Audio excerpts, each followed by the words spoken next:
Aujourd'hui, je vais vous présenter comment est-ce qu'avec du matériel plutôt grand public, on peut suivre les avions de ligne, en fait capturer les différentes trames qu'ils émettent pour voir leurs différentes trajectoires.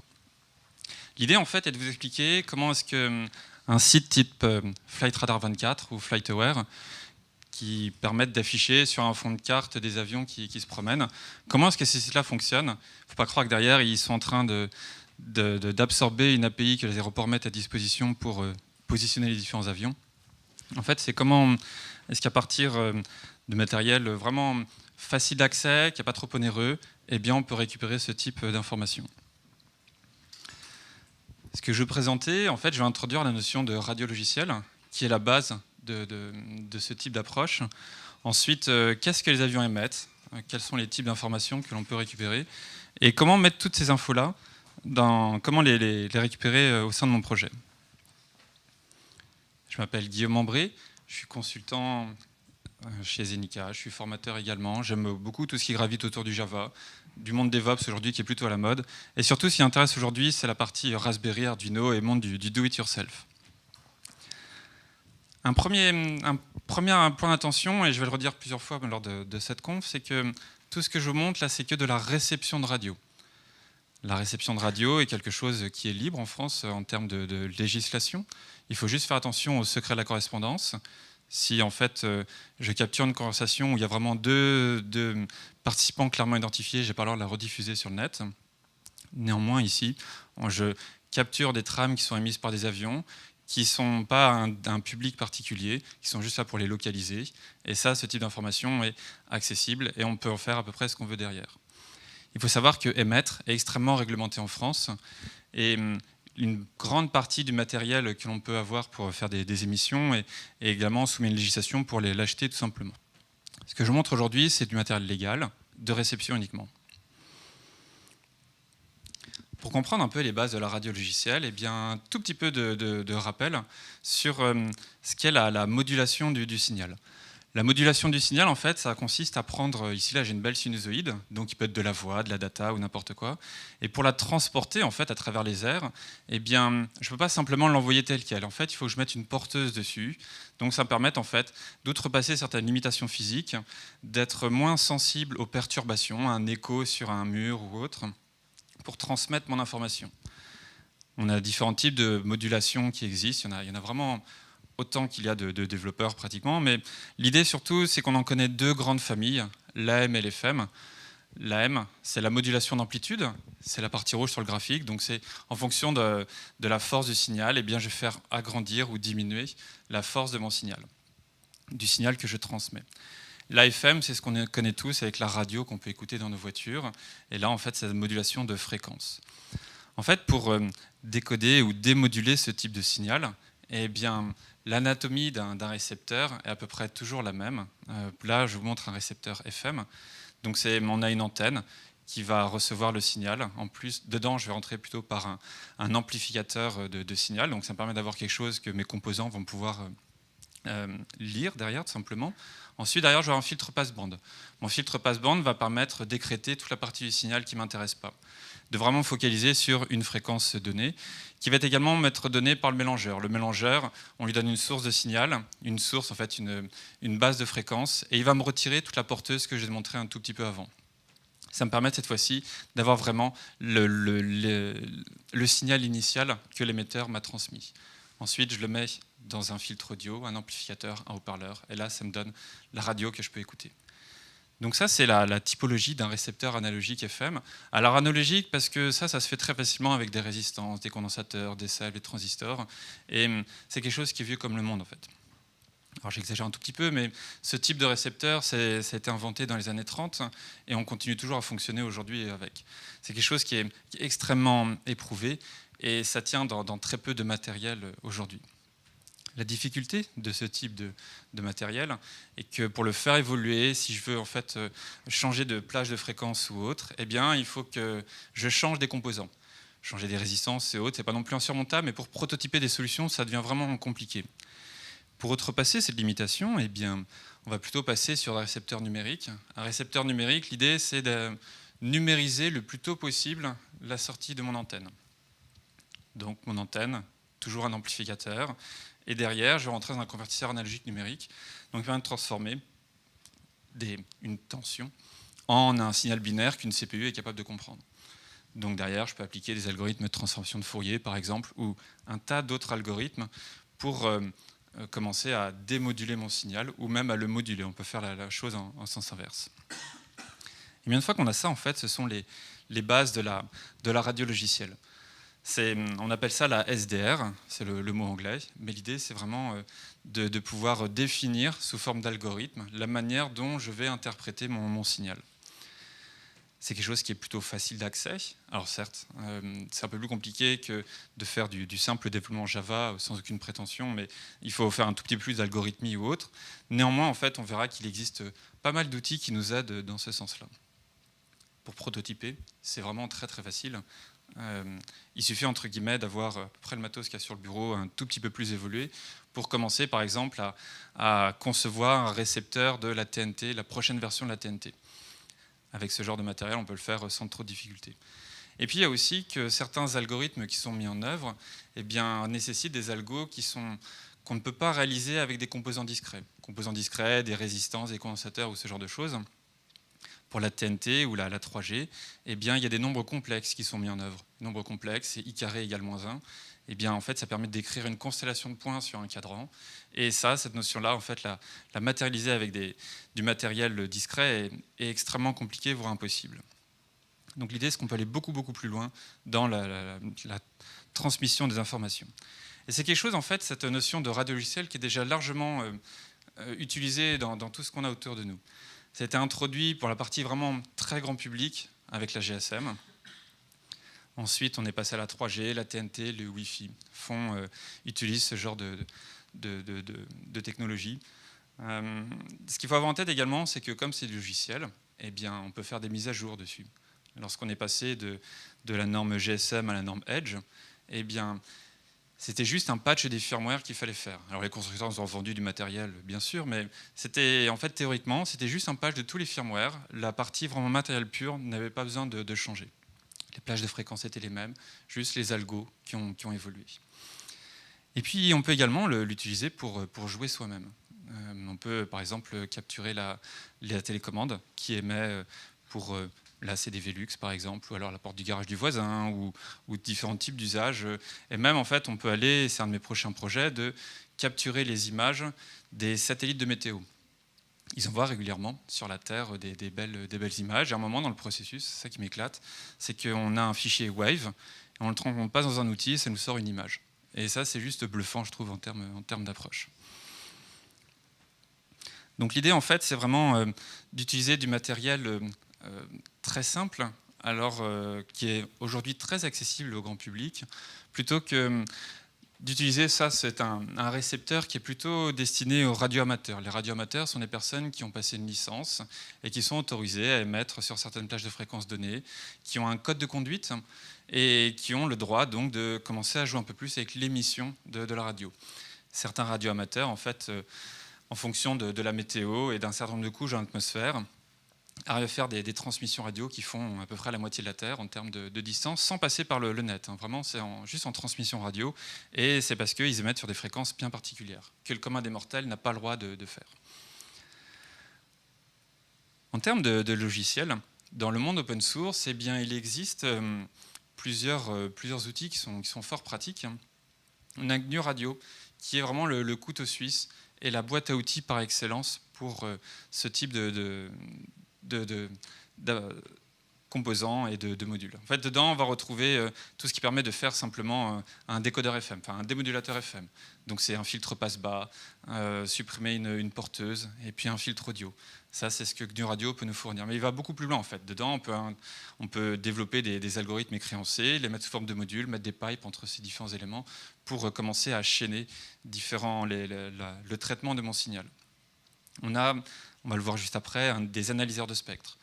Donc ça, c'est l'outil de débugage des signaux. Et notamment, moi j'aime beaucoup Cubic SDR ou GQRX sous Linux, qui permettent en fait vraiment d'avoir une vue à un instant donné de mon signal.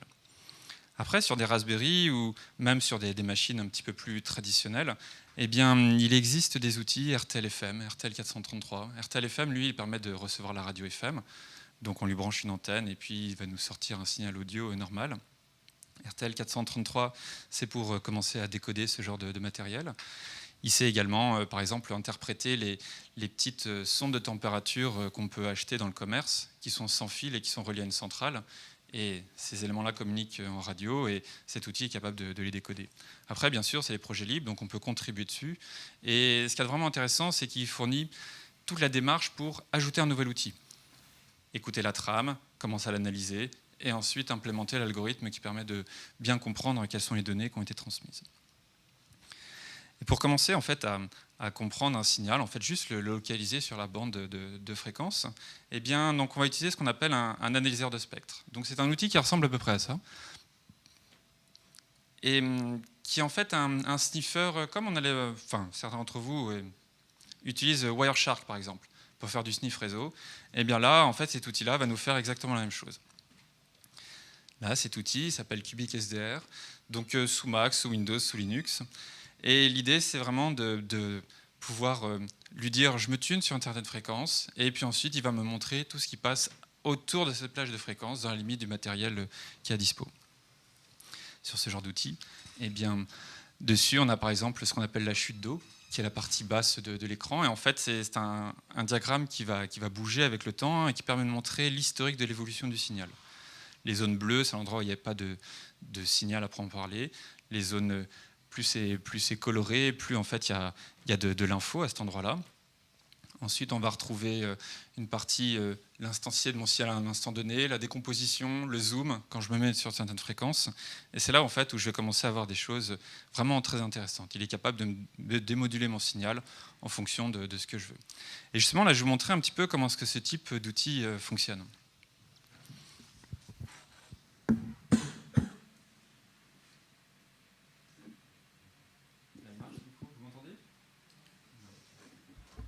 Et là, ok, ouais. Donc là je vais utiliser une petite clé USB. Je vais la montrer juste après, je vais la présenter. Donc l'idée, c'est, je la connecte simplement en USB à ma machine et je vais lancer un outil donc, qui va me permettre de bien voir un peu quelles sont les différentes fréquences qui passent et comment est-ce que je peux l'utiliser. Pardon, ça c'est pour la vidéo. Hop.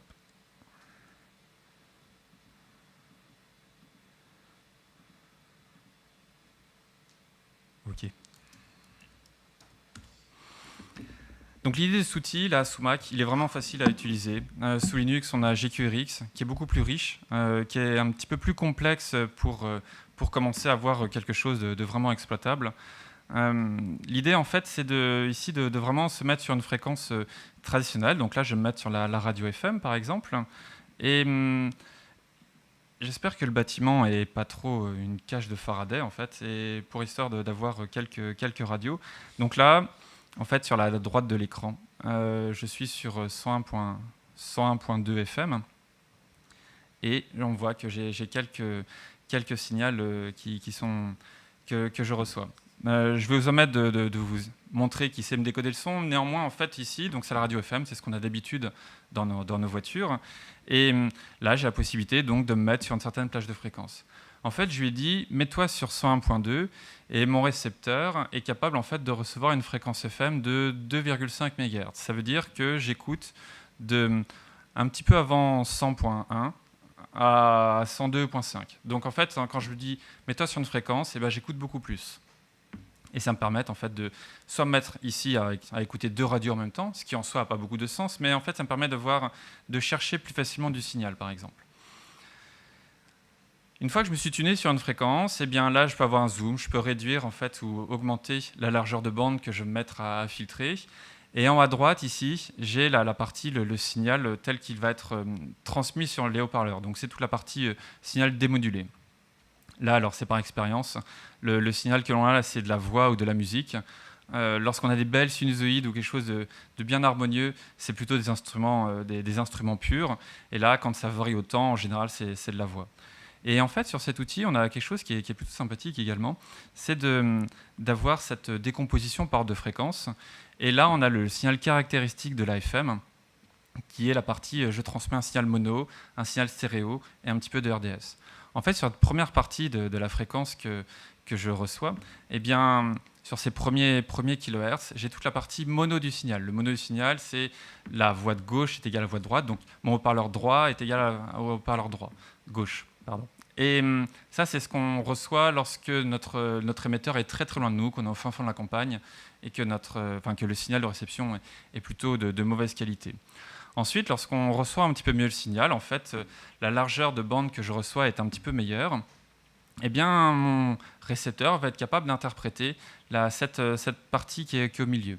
Elle est symétrique et en fait, ça correspond à la partie stéréo du signal. Donc là, ça me permet d'avoir une belle radio.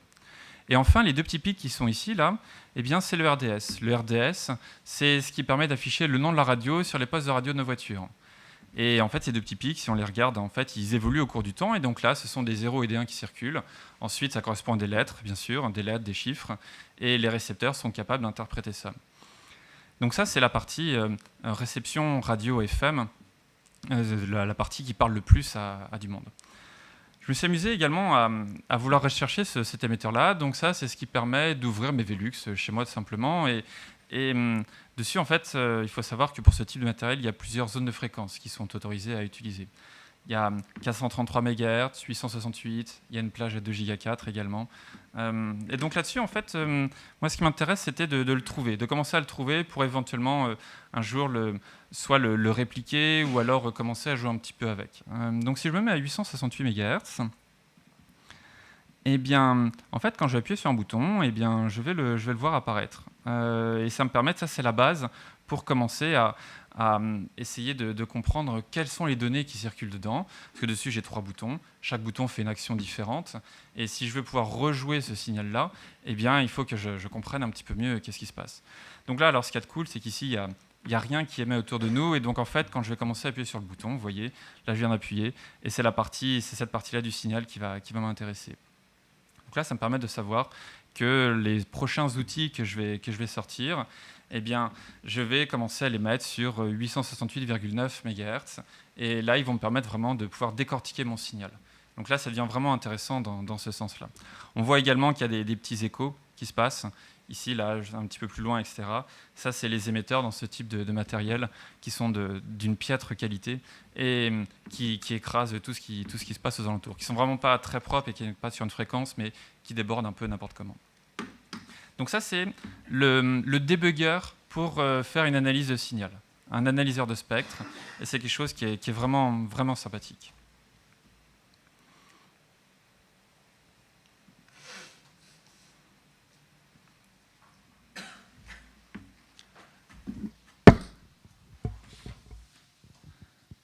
Ensuite, lorsque je vais chercher à comprendre en fait quelles sont les plages de fréquences que j'ai autour de moi, eh bien là, en sortant quelques pages de référence sur le net, on se rend bien compte en fait que la bande de fréquences sur laquelle je peux écouter est très très large et extrêmement occupée.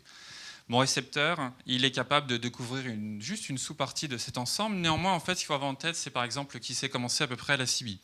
La CB, c'était ce qui était utilisé par les routiers et qui l'est toujours, les camions, les voitures, avant qu'on ait les applications comme WhatsApp ou autre sur nos téléphones pour communiquer entre les différents camions. Une portée très courte, mais qui était très intéressante et très facile d'accès. Ensuite, on a la radio FM autour de 100 MHz. On a la domotique sur quelques plages de fréquences. Là, les plus utilisées, c'est 433 et 868, quelque part par ici. Après, on va trouver la télé analogique. Alors, il y avait avant la télé analogique. Maintenant, c'est terminé. C'est juste pour resituer où est-ce que ça se trouvait. La TNT qui a repris toute cette plage de fréquences. On a le GSM, la 2G, la 3G, le Wi-Fi. Et moi, ce qui m'intéresse particulièrement aujourd'hui, c'est la fréquence à laquelle les avions émettent. Et en fait, ils se trouvent à 1090 MHz.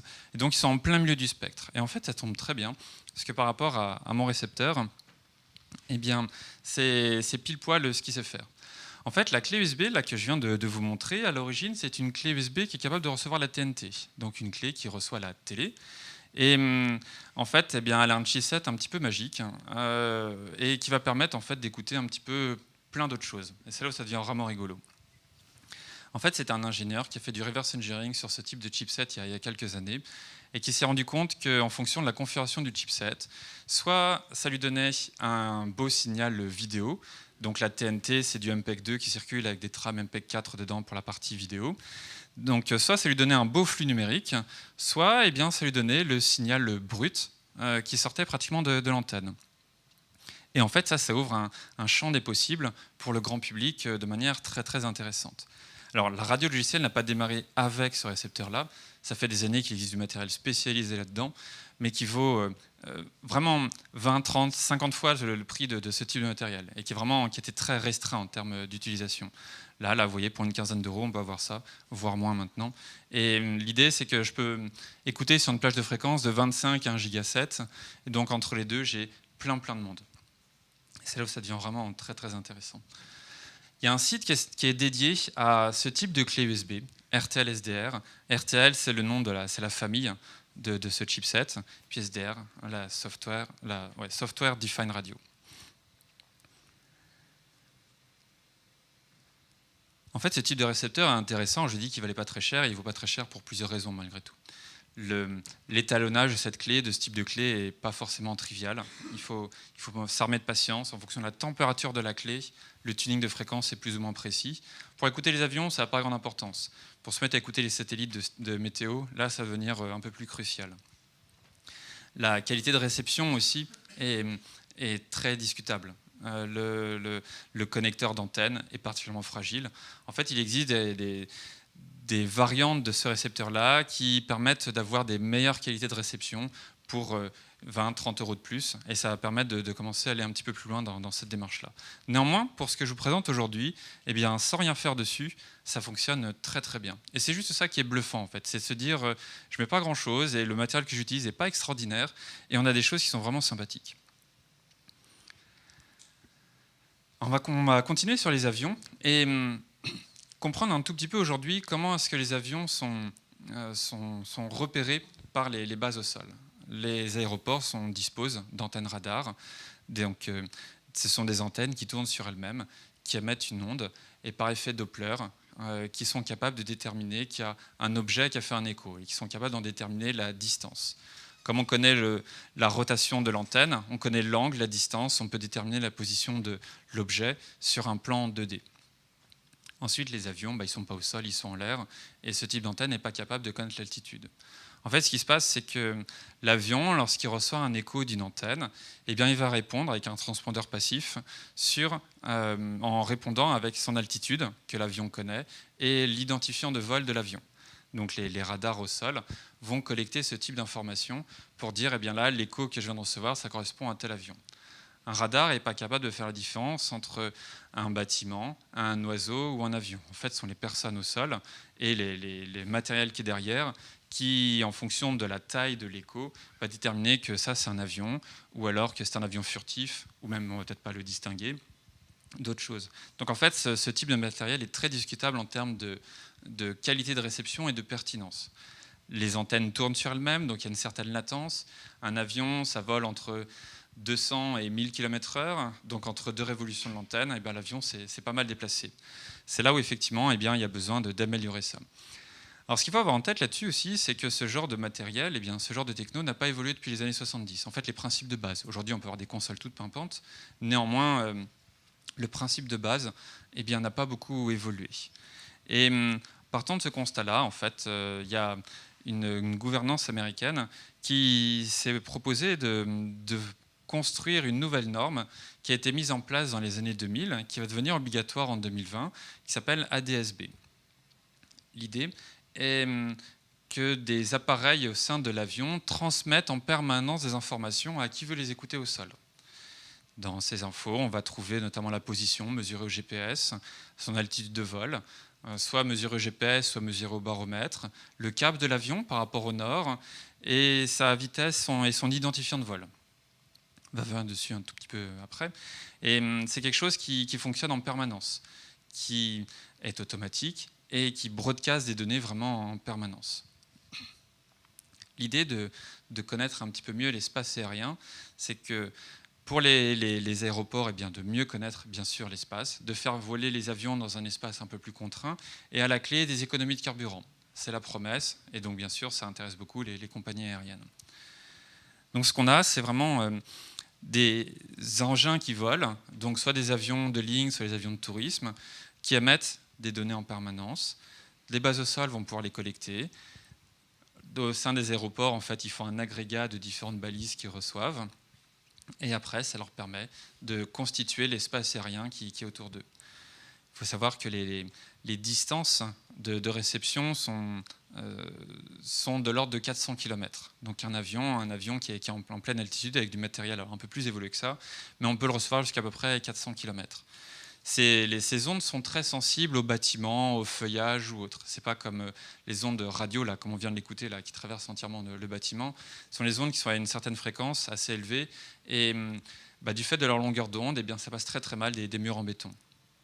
Donc c'est là où ça devient un petit peu plus compliqué de les écouter. Il faut bien être sur des terrains dégagés. Ce type de norme aussi a l'énorme avantage, c'est qu'il n'y a pas que les bases au sol qui peuvent bénéficier de ce type d'infos. Un avion peut également être équipé d'un récepteur et lui-même constituer sa propre carte. Donc tous les avions qui sont équipés de cet émetteur autour de lui vont émettre cette info et celui qui le reçoit constitue la carte de celui qui l'entoure. Et donc ça peut être des avions ou des bases au sol. Et ça devient beaucoup plus intéressant. Autrement, avoir des radars sur les avions de tourisme, c'est compliqué d'avoir ce genre de matériel. Alors, ironie du sort, en fait, c'est une norme qui est imposée par les Américains. Aujourd'hui, sur tous les avions de ligne qui circulent, il y en a 70% qui sont équipés, 70% au niveau mondial, 80% en Europe et un peu moins de 60% sur le sol américain. Donc, en fait, ils ont un petit peu de boulot pour rattraper ce retard-là. Et 2020, c'est demain. En termes de normes, il y a deux normes principales. Et en fait, il y en a différentes déclinaisons, mais moi, celle qui m'intéresse, c'est celle des avions de ligne. La première, 1090 ES.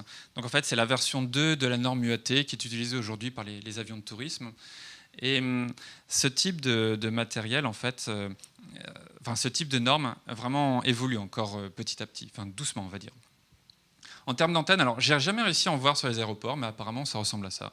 Des petits ailerons qui se trouveraient sous le fuselage des avions. Et en termes de, juste pour vous donner un ordre d'idée, sur les avions de tourisme, en fait, ce type de récepteur, ça vaut entre 1000 et 3000 euros. Pour un avion, il faut multiplier par 10 ou par 20. Un avion de ligne, c'est ça le type de matériel, pour juste émettre les données. Dans les données émises, eh bien, il faut savoir que ce sont des tout petits paquets, des paquets de 112 octets, dont juste la moitié qui sont vraiment utiles comme données. Et aujourd'hui, dans ce qui est transmis, il y a 5 types de messages différents. On va avoir l'identifiant de vol, ça fait un paquet. Ensuite, l'avion va réémettre un petit peu plus tard un autre paquet. On peut avoir la position, on va avoir l'altitude, au baromètre et au GPS, sa vitesse, son cap. C'est les 5 types de paquets qu'on reçoit aujourd'hui. Ce type de paquet ressemble beaucoup à un paquet TCP/IP en termes de composition et de transmission. La fréquence d'émission de ces infos, c'est de l'ordre de 1 Hz. Toutes les secondes, il y a un nouveau paquet qui est émis. Mais ça, c'est à la discrétion du fabricant d'émetteur. On peut faire plus, on peut faire moins. Ce n'est pas tout à fait cadré, cette partie-là. Si on prend un paquet, c'est assez simple en fait à décoder. On va trouver une première partie au tout début, un peu comme les codes barres, une partie horloge qui permet de définir le timing entre les fronts hauts et les fronts bas. Donc quand est-ce que je passe de 0 à 1 et quand est-ce que je passe de 1 à 0. Ensuite, j'ai trouvé le DF-LCA, donc les 8 premiers octets, qui vont me permettre de définir la nature du message que je reçois. Derrière, je vais avoir ce qu'on appelle l'ICAO. En fait, tous les avions ont un numéro unique, l'équivalent d'une adresse MAC sur nos cartes réseau. Eh bien, tous les avions ont ce type d'infos également. Et ensuite, associé à cet ICAO, eh bien, par exemple ici, sur ce paquet-là, c'est l'identifiant de vol commercial de cet avion. Et derrière, une somme de contrôle pour vérifier que le paquet qu'on a reçu est intègre ou pas. Donc là-dessus, ça nous donne un paquet vraiment très très simple, et le paquet suivant, dedans, il y aura des données un petit peu différentes. En termes de composition de paquet, donc je vous dis, on ressemble à peu près à quelque chose TCP/IP, sauf que chez nous, on a très peu de sommes de contrôle. Là, sur les avions, eh bien, en fait, ils ne se sont pas cassés la tête en termes de somme de contrôle. Ils ont pris l'algorithme le plus pourri qui existe, et dessus, il permet juste de vérifier si le paquet est bon ou pas. Il n'y a pas de redondance de code qui permet de dire là j'ai perdu un octet, je refais un autre, comme on fait d'habitude avec les rares sur le net. Et bien là c'est trop de luxe. En fait, c'est un algo qui date des années 80 qu'ils ont utilisé. Et en fait, ça vient apporter un petit peu d'eau au moulin sur la fiabilité des infos que l'on va recevoir. En fait, là, ce que je vous ai montré, c'est vraiment juste avant le paquet brut qu'on reçoit. Il n'y a pas de timestamp dedans, les données ne sont pas cryptées, elles ne sont pas chiffrées. En fait, aujourd'hui, je vous laisse juste imaginer si on transmet ce genre d'infos sur le net, une communication entre un service et un client, qu'est-ce qu'on peut en faire? Eh bien, dites-vous que c'est la même chose avec les avions. C'est des problématiques qui ont déjà été abordées plusieurs fois, notamment à la DEFCON 20. C'est une conf de hackers qui a eu lieu en juillet 2012.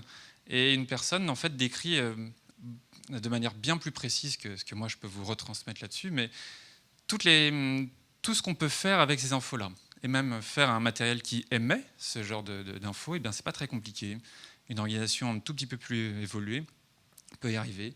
Pour 500 $, en fait, on peut fabriquer un émetteur et le mettre à côté d'un aéroport. En mettant quelques-uns autour d'un aéroport, eh bien, on peut faire suffisamment d'appareils d'avions fictifs que l'aéroport va fermer. Donc si elle fait au moment d'un JO, par exemple, l'aéroport est fermé, c'est le blackout pour tout le monde. Donc c'est là en fait, où l'organisme à l'origine de cette norme-là dit « mais ne vous inquiétez pas, on a tout prévu, il n'y a aucun problème ». On sait très bien comment est-ce que ça se passe par la suite. Pour recevoir ce type d'infos, eh bien, il y a plusieurs choses à mettre en œuvre. Je vous ai parlé du récepteur. En fait, on peut mettre différentes antennes.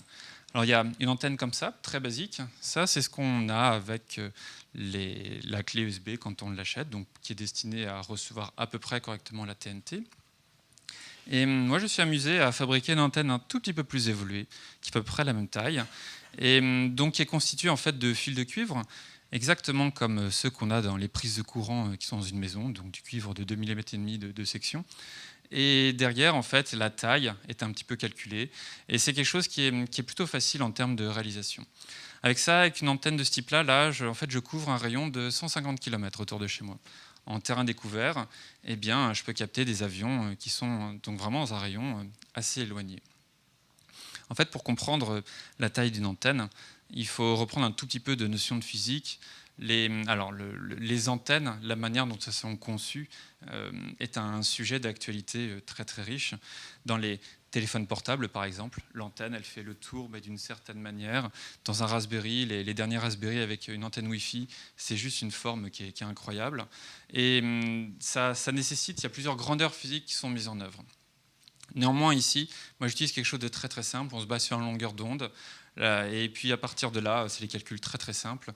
Moi j'ai pris une antenne qui est un quart de longueur d'onde. Ça nous donne 68 mm.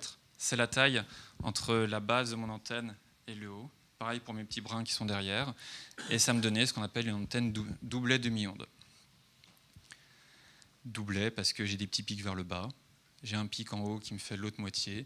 Et demi-onde parce qu'en fait, la somme de là jusque là, ça correspond à une demi-longueur d'onde, 68 x 2. Et en fait, je me suis également amusé à vérifier la pertinence de ce type d'antenne. Me dire, ok, c'est bien, je me suis amusé à en faire une. Avec une antenne de ce type-là, qu'est-ce que j'ai comme fréquence? Comment est-ce que je peux commencer à jouer avec si j'ai une antenne un peu plus petite? Et donc, ce que j'ai fait, en fait, c'est que j'ai pris mon antenne doublée demi-onde, l'antenne de base, donc celle qu'on peut avoir lorsqu'on achète le matériel, et la même antenne coupée à mon quart de longueur d'onde. Et j'ai utilisé un outil qui me permet de dessiner des graphes de qualité de réception de signal pour mes avions. Et donc ce qu'on constate, c'est que le nombre d'avions que je peux capturer sur une période de 24 heures varie à peu près entre 3 et 4 avec ma très grande antenne. Ma petite antenne a une meilleure réception et mon antenne araignée a une réception encore meilleure. En fait, en termes de distance, c'est quelque chose qui parle un petit peu plus à tout le monde. Donc ma grande antenne, en terrain découvert, je suis à 70 km de rayon. Ma petite antenne, donc celle-ci, je passe à 90. Et mon antenne comme ça, là, je suis plutôt à 120-150 km. Donc c'est quelque chose qui est vraiment assez bluffant en termes de portée. Juste avec si peu de matériel, et quelque chose aussi simple que ça, on peut avoir des résultats qui sont vraiment intéressants. Je vous ai dit que le monde des antennes était très très riche en fonction des blogs qu'on va pouvoir lire. Il y en a qui sont amusés à le faire avec des canettes de coca. qui ont des résultats qui sont vraiment bluffants. Il y en a un qui a fait la même antenne que moi avec des trombones. Et c'est incroyable en fait. Ça marche, c'est ça qui est assez bluffant. Ce type d'antenne, c'est plutôt ce qu'on va trouver autour de l'aéroport. Donc en fait, dedans, c'est un grand tube en PVC, mais c'est plutôt ce qu'il y a tout à droite. Donc une antenne avec des ronds à certains moments, et ces ronds sont des multiples de la longueur d'onde, et ça donne des résultats qui sont plutôt satisfaisants. En termes de logiciel, en termes de matériel plutôt, moi je le complète également avec un Raspberry. Donc le Raspberry est une petite plateforme, je suis sûr que la majorité d'entre vous connaissent ça. Donc c'est un petit ordinateur qui fait à peu près la taille de la paume de la main, une CPU pas trop dégueulasse, un petit peu de RAM, et surtout en fait l'intérêt c'est que ça se met à peu près n'importe où. J'en ai utilisé un pendant quelques temps dans mon jardin en fait, qui filmait une mangeoire d'oiseaux pendant plusieurs hivers. L'idée en fait c'est vraiment, il est au fin fond du jardin, il est dans un abri qui n'était pas étanche, qui protégeait de la pluie mais pas plus que ça. Dessus j'ai mis un PoE, donc c'est un Power over Ethernet, donc c'est l'alimenter à travers un câble réseau. Et derrière, en fait, si la machine crame, c'est pas grave, on en prend une autre. Mais ce qui est vraiment sympa, c'est qu'il y a une communauté très active, on peut faire plein de choses avec, et pour ce type de projet, eh bien, il est particulièrement adapté. On peut faire le même type de projet avec une machine comme celle-ci, sauf que mettre ça dehors, eh bien, moi, je vais un peu couiner des dents. Alors, le montage complet ressemble à ça. Vraiment pas riche. Mon antenne, la clé USB, le Raspberry, une autre clé USB pour stocker des données supplémentaires. Et l'idée, c'est qu'avec ce type de matériel, en fait, eh bien, j'ai à peu près les mêmes caractéristiques que ce type de console qui était utilisé au moment de la guerre froide par les Russes pour faire la surveillance de trafic aérien. En termes de logiciels, il y a plusieurs outils qui sont disponibles. Alors, je parle là vraiment sous Linux. On a DUM 1090 qui est un projet dont le rôle, en fait, est vraiment de capturer les trames, de les démoduler, de commencer à m'afficher en fait dans une console les différents résultats. Donc ça me sort un tableau qui ressemble à peu près à ça. Là en fait je vois les différents avions. Ça c'est une capture que j'ai faite avant-hier soir et où on voit en fait les différents avions, le numéro de vol, l'altitude, sa vitesse, son angle par rapport au nord et puis sa position GPS. Là c'est le nombre de paquets que j'ai pu recevoir, le nombre de messages que j'ai pu recevoir. Donc là-dessus, ça me permet en fait d'avoir une première version des données que je peux recevoir. Ensuite, à partir de cet outil, eh bien, il en existe d'autres qui vont commencer à l'utiliser pour avoir une carte de la position des avions. Moi, j'aime beaucoup ADSB Receiver, qui est en fait une distribution d'outils de ce type-là. En fait, il agrège un certain nombre d'outils qui va permettre en fait de récupérer les infos, de m'afficher ça sur une carte, de stocker toutes les trames, enfin tous les trajets dans une base de données, et de pouvoir me faire des métriques également sur toutes les captures. Donc ça ressemble à un outil de ce type-là. Donc c'est un fond de carte OpenStreetMap. Et autour de Nantes, en fait, je lui dis où est-ce que moi je suis en tant que récepteur. On peut lui donner différents cercles concentriques qui représentent là 50 km. Je peux voir les avions. Le tableau ici me récapitule quels sont les avions, où est-ce qu'ils sont. La couleur me permet de donner l'altitude. Donc là, ici, ça, c'est un avion qui vient de décoller du sud de Nantes. Alors on ne les verra jamais décoller du nord de Nantes, fort heureusement. Et ensuite, on a toute la partie vraiment visualisation et les différentes données que j'ai. Et ça, c'est vraiment intéressant. Ça permet encore plus de se projeter sur l'avion que je vois dans le ciel là-bas.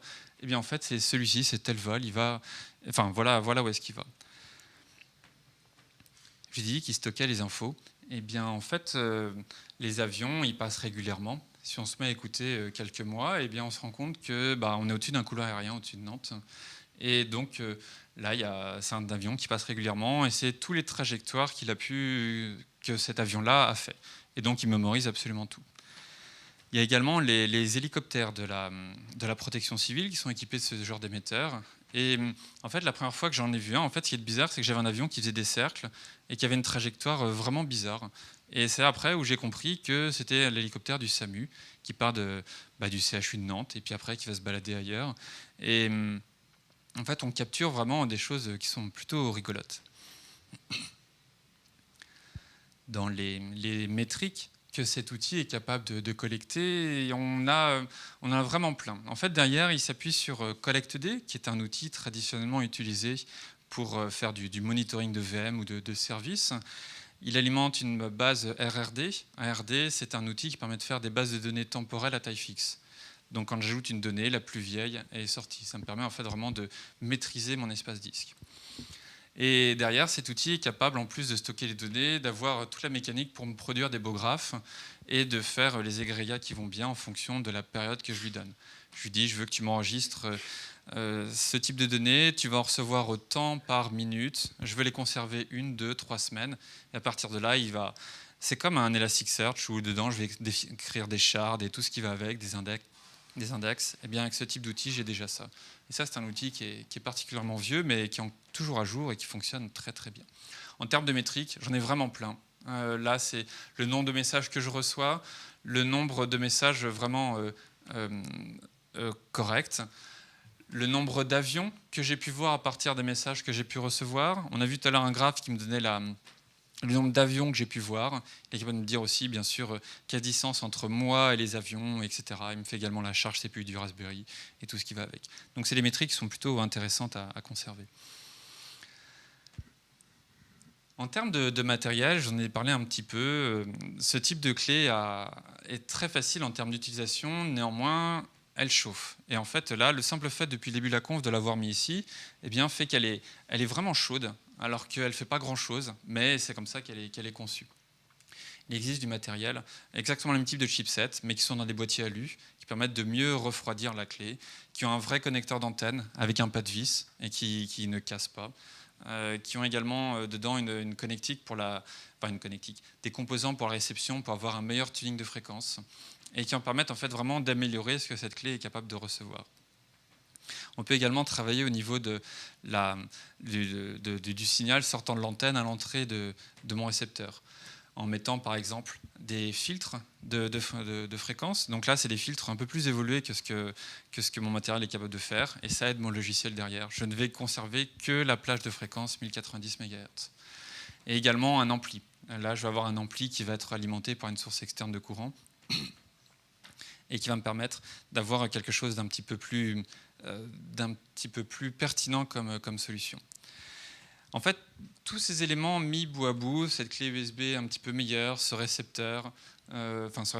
filtre, ce préampli, va me permettre globalement d'avoir un gain d'environ 40% en termes de qualité de réception et donc de voir des avions qui sont vraiment plus loin par rapport à ce que je cherche à faire. Alors, je n'ai pas fait cette démarche d'aller aussi loin, néanmoins, c'est partie de mes prochains projets. Et maintenant, en fait, une fois que moi j'ai capturé toutes ces infos, moi ou vous, eh bien, on peut contribuer à des sites comme Flight Radar 24 ou FlightAware. Donc, ce sont des sites qui permettent de positionner sur un fond de carte des avions. Et les avions, on les voit se promener, et on voit d'où est-ce qu'ils sont partis, où est-ce qu'ils sont censés arriver, et voilà. Alors, ce sont des sites qui traquent les avions commerciaux. En fait, les avions commerciaux, ils ont toujours les mêmes plans de vol. Donc l'heure de départ est à peu près connue, l'heure d'arrivée, on sait pertinemment que pour faire un San Francisco, Paris, il faut tant de temps, etc. Donc ils connaissent à peu près l'heure d'arrivée. Donc ça leur permet en fait de prédire un certain nombre de positions. Néanmoins, en fait, pour avoir des données vraiment pertinentes, ils s'appuient sur la bonté des hobbyistes. Et lorsque j'ai ce type de matériel, avec les logiciels que je vous ai présentés juste avant, je peux ouvrir un compte chez eux, configurer mon soft pour qu'en fait, il envoie toutes les données par le biais d'appels de web service, les ajouter chez eux. Et comme ça leur permet d'améliorer la couverture de Nantes, par exemple. Les données affichées par ces sites sont à peu près en temps réel. En général, il peut y avoir un décalage jusqu'à 10 minutes sur un avion. Les zones de couverture, c'est très très bon en Europe, aux US, en Asie.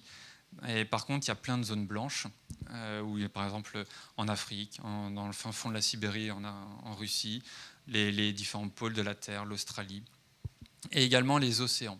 Les océans, en fait, quand on demande à ce genre d'outil, affiche-moi l'avion qui se trouve au-dessus de l'Atlantique, eh bien en fait, c'est qu'une prédiction de la position de l'avion. La ligne d'horizon, en fait, est un obstacle pour ce genre d'onde. Et à partir du moment où on ne reçoit plus ces infos-là, on ne peut plus savoir où il est. C'est comme ça que des avions de la Malaysia Airlines, il y a un avion qui est tombé il y a quelques années et on s'est posé pendant des années des questions où est-ce qu'il était. C'est parce qu'en fait, ce type de trame n'était plus capturé. Et à partir du moment où les avions sont en mer, on ne sait pas où est-ce qu'ils sont. Flight Radar 24 expérimente régulièrement, où ils ont fait 2 expérimentations, d'envoyer des microsatellites, donc des satellites qui sont à peu près gros comme ça, et qui sont en fait pas très chers, contrairement à un satellite de météo.